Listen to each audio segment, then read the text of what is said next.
আজকাল আমি নিজের মধ্যে যেন অন্যকে দেখি। কাটাকাটি, রক্ত, হিংস্রতা এসব কিছু আমাকে আনন্দ দেয়। দিনরাত আমার মন চায় শুধু খুন করতে। তাজা রক্ত, মানুষের ছটফট করা দেখে যেন আমি পৈশাচিক আনন্দ পাই। আমার হাত তাই সবসময় খুনের জন্য মুখিয়ে থাকে। মন চায় এখনই কুড়াল দিয়ে কারো গলা নামিয়ে দিই। এমনটা কেন হচ্ছে তা আমি জানি না, কারণ আমি তো এমন ছিলাম না। এজন্য স্রষ্টার কাছেও আমি অনেক প্রার্থনা করেছি যাতে আমি কোনো কিলারে পরিণত না হই, কিন্তু সেই কথা কানে নেয়নি। তাই আজ আমার এই অবস্থার কারণে দায়ী শুধু আমি একাই না।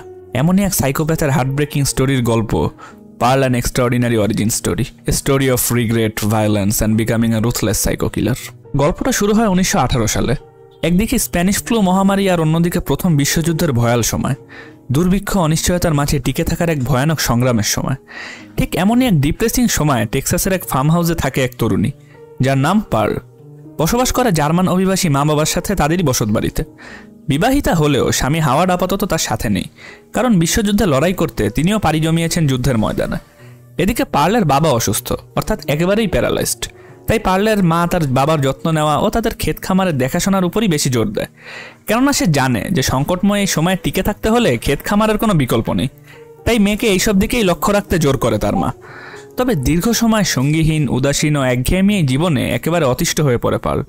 নিঃসঙ্গ, বিরক্তিকর জীবনে থ্রিলের সন্ধানে থাকে সে, যার জন্য স্থানীয় সিনেমায় সে যে ছবিগুলো দেখে তার দ্বারা সে মুগ্ধ হয় এবং একজন কোরাস গার্ল হওয়ার আকাঙ্ক্ষা করে।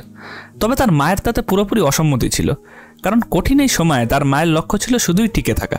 তাই পার্লের এমন ইচ্ছেকে সে নিতান্তই বিলাসিতা ভেবে উড়িয়ে দেয়, যার ফলে মানসিক বিষাদে ভুগতে থাকে পার্ল, যেটা তার নানান অদ্ভুতরে কাজকর্মে আরও ভালোভাবেই ফুটে ওঠে। বাসার হাঁসকে মেরে কুমিরকে খাওয়ানো, সজ্ঞানে নিজের বাবাকে হত্যার চেষ্টা, মায়ের রক্তচক্ষু উপেক্ষা করেও সবসময় একটা কিছু ঘটানোর তাড়নায় থাকে পার্ল। তাকে দেখলেই বোঝা যায় যে এই মেয়ে আর 10টা মেয়ের মতো সুস্থ স্বাভাবিক না, বরং তার ভিতরে বাস করছে এক ভয়ানক সাইকোপ্যাথ, যে সুযোগ পেলেই বেরিয়ে আসবে পার্লের ভিতর থেকে, সবাইকে দেখিয়ে দেবে তার আসল রূপ। এই সমস্ত কারণেই তাকে নিয়ে আরও বেশি চিন্তিত থাকে তার মা। মেয়ে যে স্বাভাবিক না এটা সে ভালোভাবেই জানত, তবুও এর জন্য সঠিক করণীয় কিছু না করে সে চাইতো পার্লকে ঘরের কাজেই আটকে রাখতে, যাতে করে ভালোর বদলে খারাপটাই বেশি হয়ে যায়। আর আস্তে আস্তে পার্লকে এমন বানিয়ে দেয় যে দুনিয়াটাকে সে আর স্বাভাবিক দৃষ্টিতে দেখতে পারে না। উপরে উপরে স্বাভাবিক থাকার অভিনয় করে গেলেও তার ভিতরে সবসময় বাস করতে থাকে এক ফ্রাস্ট্রেটেড, ডিপ্রেসড আর সাইকো চরিত্র। যাই হোক, এমনভাবেই সেই ফার্ম হাউসে দিন কাটছিল পার্লের।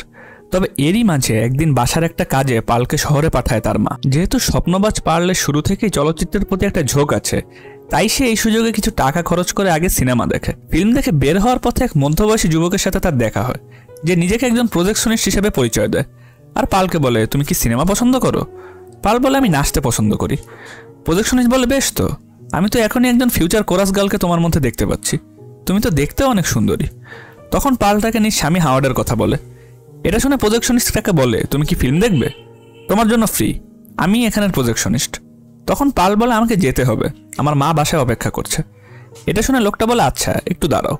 এই বলে সে পার্লকে একটা ফিল্মের রিলস দেয় আর বলে যে এটা কাছে রাখো, তুমি তোমার দায়িত্ব, পরিবার নিয়ে সচেতন, এটা তো অবশ্যই খুব ভালো দিক, কিন্তু এটাও মনে রেখো যে তোমার নিজের একটা জীবন আছে, সেটার প্রতিও লক্ষ্য রেখো। তারপরে পার্ল সেখান থেকে চলে যায় আর বাসার পথে পা বাড়ায়। তবে হঠাৎ হাত ফসকে তার হাত থেকে প্রজেকশনিস্টের দেওয়া সেই ফিল্মের রিলসটা পড়ে যায়। সেটা খুঁজতে খুঁজতে পার্ল আবিষ্কার করে একটা স্কেয়ার ক্রো, অর্থাৎ কাকতারুয়া। দীর্ঘদিন স্বামীর অনুপস্থিতি, একটা লম্বা সময় পর অন্য কোনো ছেলের সাথে সাক্ষাৎ, সব মিলিয়ে পার্লের সাইকো মাইন্ডে খেলে যায় এক বিকৃত আইডিয়া। সে কাকতারুয়াটাকে সাথে নিয়ে নাচতে থাকে, আর নাচার এক পর্যায়ে সে কাকতারুয়াটাকেই নিজের সঙ্গীর স্থানেও কল্পনা করতে থাকে। তবে তার চেয়েও অবাক করা বিষয় হলো, পার্লের এই ফ্যান্টাসিটা তার সঙ্গী হাওয়ার্ডকে নিয়ে না, বরং সেই প্রজেকশনিস্টকে নিয়ে, যার সাথে আজ সকালেই তার দেখা হয়েছিল। অতঃপর নাচতে নাচতে একসময় সেই প্রাণহীন কাকতারুয়ার সাথেই পার্ল ঘনিষ্ঠ হয়। এই কার্যকলাপ থেকেই বোঝা যায় যে পার্ল আসলে পুরোপুরি বিকৃত মস্তিষ্কের এক মেয়ে। এমন ঘটনা ঘটিয়ে অনেকটা দেরি করেই বাসায় ফেরে পার্ল, সাথে মাথায় সে কাকতারুয়ার থেকে পাওয়া ক্যাপটাও নিয়ে আসে। তা দেখে তার মা বলে যে এটা তুমি ভিতরে নিও না, হয়তো এর মধ্যে জীবাণু আছে, আর ভেতরে গিয়ে তোমার বাবাকে গোসল করিয়ে দাও এবং নিজেও মাথা ধুয়ে নাও। উল্লেখ্য যে পার্লের বাবা দীর্ঘদিন ধরেই প্যারালাইজড, তাই সে গোসল, খাওয়া সহ কোনো কাজই নিজে করতে পারে না। কথা মতো গোসলখানায় গিয়ে বাবাকে গোসল করানোর পর নিজের মাথা ধুয়ে নেয় পার্ল, সাথে বাবার সাথেও একা একা কথা বলতে থাকে। তবে এরই এক পর্যায়ে যেন আরও একবার নাড়া দেয় পার্লের কিলার ইনস্টিংক্ট। ভেতর থেকে দিন দিন পশু হয়ে যাওয়া পার্ল বেশ জোরে সোরেই তার নিজ বাবার গলা টিপে ধরে। তবে এরই মধ্যে তার মা সেখানে এসে যাওয়ায় বাবাকে ছেড়ে দেয় পার্ল, এবং তারা সবাই ডিনার করতে যায়। সেখানে পার্লের কাছে বাকি টাকার হিসাব চায় তার মা। সে এড়িয়ে যেতে চাইলেও তার মার জোরাজুরিতে বলে দেয় যে আমি কিছু ক্যান্ডি কিনেছি, যেটা শুনে তার মা তাকে বাকি খাবারটুকু নিয়ে নেয় এবং বলে যে তাহলে তো তোমার খাওয়া হয়েই গেল, বাকিটা সকালে খেও। সাথে পালকে এটাও বলে যে আমি তোমাকে তোমার দিবা স্বপ্নের জগতে থাকতে দেব না, তোমার উচিত এখনই নিজের দায়িত্ব বুঝতে শেখা। মায়ের বকুনি খেয়ে নিজের রুমে যায় পাল এবং প্রার্থনা করে একজন বড় নায়িকা বা কোরাস গার্ল হওয়ার। পরের দিন সকালে তাদের বাসায় আসে পার্লের ননদ ও তার মা। এই দুর্ভিক্ষের সময় পালদের খাবার দিয়ে যায় তারা। আর ননদ মিত্রির সাথে পার্লের সম্পর্কও বেশ বোনসুলভ। তাই সে পালকে বলে যে তোমাকে একটা গোপন কথা বলি, এই শনিবার সকাল 11টায় আমাদের চার্চে একটা ডান্স অডিশন আছে, আমিও তাতে অংশ নিচ্ছি। মা জানলে রাগ করবে, তাই আমি শুধু তোমাকেই বললাম, তুমি সময় মতো চলে এসো। এতদিনে এই ঘর আর আটকা জীবনে বন্দি থাকা পাল যেন তার স্বপ্ন পূরণের এক নতুন মোড় পেল।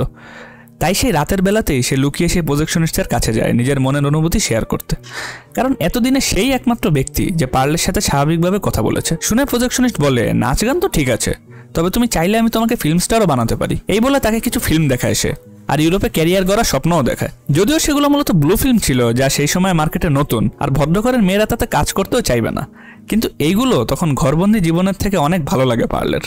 তাই পার্ল এবার এক ভয়ানক কথা বলে, সেটা হলো আমার পরিবারকে ছেড়ে তো আসতে পারি না, তবে আমি ইচ্ছা করি তারা যেন মারা যায়, তাহলে আমি আমার স্বপ্নের পথে হাঁটতে পারবো।